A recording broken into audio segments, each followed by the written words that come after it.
মাছগুলোকে প্রথমে ভালোভাবে কেটে ধুয়ে পরিষ্কার করে নিয়েছি। এখন দিয়ে দিচ্ছি পেঁয়াজ কুচি একটা। মাছগুলোকে আমি এখন দিয়ে দিচ্ছি স্বাদ মতো লবণ। এখন দিয়ে দিচ্ছি 1 চামচ হলুদের গুঁড়া, 1 চামচ ধনিয়ার গুঁড়া। এখন দিয়ে দিচ্ছি আদা রসুন একসাথে পেস্ট করে রাখা। এখন দিচ্ছি শুকনো মরিচ আর জিরা একসঙ্গে ভালো করে ব্লেন্ড করে নিয়েছি। এখন দিয়ে দিচ্ছি সরিষার তেল পরিমাণ মতো মাছটাকে ম্যারিনেট করার জন্য। সমস্ত উপকরণ দিয়ে মাছটাকে ভালো দিয়ে দিচ্ছি সরিষার তেল পরিমাণ মতো। আমি আজকে রান্নাটা সরিষার তেল দিয়ে করবো। হয়ে গেছে। এখন দিয়ে দিচ্ছি 1 চামচ জিরা, একটা তেজপাতা। 1 মিনিট ভেজে এখন দিয়ে দিচ্ছি টুকরো করে কেটে রাখা একটা আলু। চুলার জল মিডিয়ামে রেখে ঢাকা দিয়ে আলুটাকে আমি ভেজে নিব। দিয়ে দিচ্ছি সামান্য হলুদের গুঁড়া, সামান্য লবণ।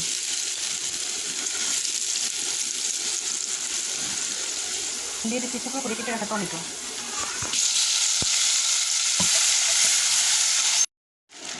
টমেটো দিয়ে আলু দিয়ে মিনিট আমি ভালো করে ভেজে নিয়েছি। এখন দিয়ে দিচ্ছি ম্যারিনেট করে রাখা মাছ।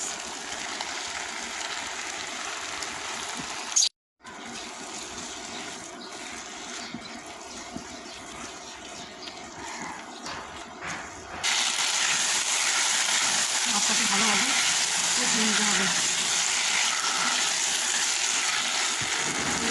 চুলার জাল মিডিয়ামে রেখে সামান্য পানি দিয়ে মাছটাকে ভালোভাবে কষিয়ে দেবো।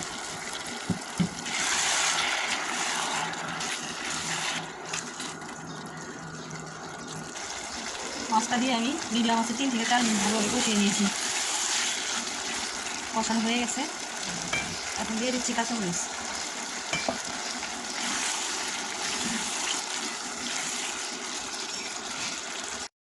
এখন দিয়ে দিব পরিমাণ মতো রান্নার জন্য ঝোল, গরম পানি।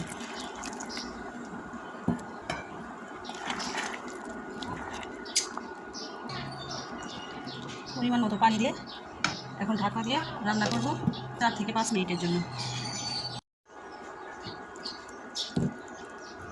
মাছের পেটে ডিম ছিল, সেই ডিমটাও সাইড আমি এখন দিয়ে দিব।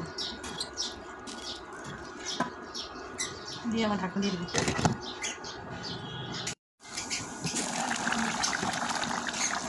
চুলার মিডিয়াম হাইতে রেখে আমি রান্না করে নিয়েছি। রান্না কমপ্লিট। এখন দিয়ে দিব ধনে পাতা কুচি। দিয়ে দিচ্ছি 1 চামচ ভাজা জিরার গুঁড়ো।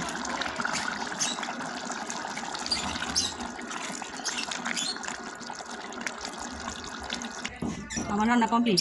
আমার রান্না যদি আপনাদের ভালো লাগে তাহলে লাইক, কমেন্ট, শেয়ার করে পাশে থাকবেন। ধন্যবাদ। আসসালামু আলাইকুম।